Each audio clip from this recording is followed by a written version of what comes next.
Chers élèves, nous entamons une nouvelle leçon intitulée L'ombre et lumière.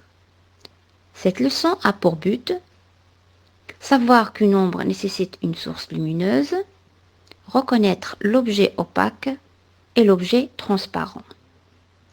Tout d'abord, posons des questions. Quelles sont les sources lumineuses? Qu'est-ce qu'une ombre? Quelles sont les conditions de la création d'une ombre? Commençons par la première question. Quelles sont les sources lumineuses? Bien, quelle est la lumière? Alors, la lumière est un ensemble de rayons lumineux émis par des sources qui donnent de l'énergie lumineuse. Exemple de ces sources, le soleil, l'ampoule, le projecteur, et qui éclairent les objets. Ensuite, il y a la question de qu'est-ce que l'ombre? Alors, pour comprendre l'ombre, nous allons aborder des notions de transparent et opaque pour essayer de comprendre mieux ce qui est l'ombre. Alors, on a ici une expérience ci-dessous. La première, on a placé une source lumineuse qui est une lampe, un écran blanc, et entre les deux, entre la lampe et l'écran, on a placé une plaque de verre transparent. Qu'est-ce que vous remarquez, les enfants? Alors, on remarque qu'il y a de la lumière qui s'affiche sur l'écran blanc. Il y a de la lumière qui traverse le verre et qui s'affiche sur l'écran blanc. Pour la deuxième expérience, c'est la même chose. On a une source lumineuse qui est la lampe. On a un écran blanc. Et au lieu de placer le verre, on a placé une poule. Qu'est-ce qu'on remarque sur l'écran? On remarque qu'il y a une ombre, l'ombre de la poule. Donc la poule, on voit son ombre sur l'écran. Qu'est-ce que vous avez compris là?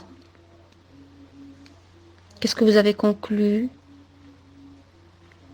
Alors, on remarque que le verre, il laisse passer la lumière sur la première expérience. La deuxième, pour avoir l'ombre, il faut un objet qui ne laisse pas passer la lumière. Ça veut dire un objet opaque. D'accord? Alors, une ombre se forme quand on place un objet opaque sur le trajet de la lumière, comme le cas de la poule, émise par une source lumineuse. Quand il n'y a pas d'objet opaque, on ne pourra pas avoir une ombre. Et pour cela, pour faire la définition de l'objet opaque, alors l'objet opaque, c'est un objet qui ne laisse pas passer la lumière. Exemple, on a le métal, le bois, la porcelaine, un autre objet, l'être humain, les animaux. Donc, ce sont des objets qui sont opaques. Alors, l'expérience ci-dessus nous a montré que l'ombre, il est formé si l'objet arrête la lumière. Donc, cet objet-là, il est opaque. Et une ombre ne se forme pas quand on place un objet transparent sur le trajet de la lumière, comme le cas du verre. Donc, donnons comme définition, l'objet transparent, c'est un objet qui laisse passer la lumière. Exemple, le verre. Il y a d'autres objets qui laissent passer la lumière, comme les objets translucides. Mais ces objets-là, ils ne laissent pas passer la lumière entièrement. On dit que c'est un objet qui laisse passer une partie de lumière, comme le plastique. Dans ce cas-là, l'ombre, il est clair. On trouve son ombre qui est claire. Pour les objets opaques, l'ombre, il est foncé.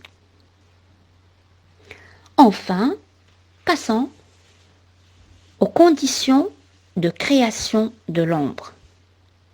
Alors, les conditions de création de l'ombre sont la partie d'un objet situé face à une source de la lumière est éclairée, l'autre est dans l'ombre. L'objet, il est toujours entre la source de lumière et son ombre. Comme vous avez vu dans l'expérience. Si la source est le soleil, quand on voit tout le temps, l'ombre est à l'opposé du soleil. L'ombre se déplace avec le déplacement de la source lumineuse. Retenons maintenant que la lumière passe à travers les objets opaques ou translucides, mais elle est arrêtée par les objets opaques, ce qui forme des ombres. L'objet est toujours situé entre une source lumineuse et l'ombre.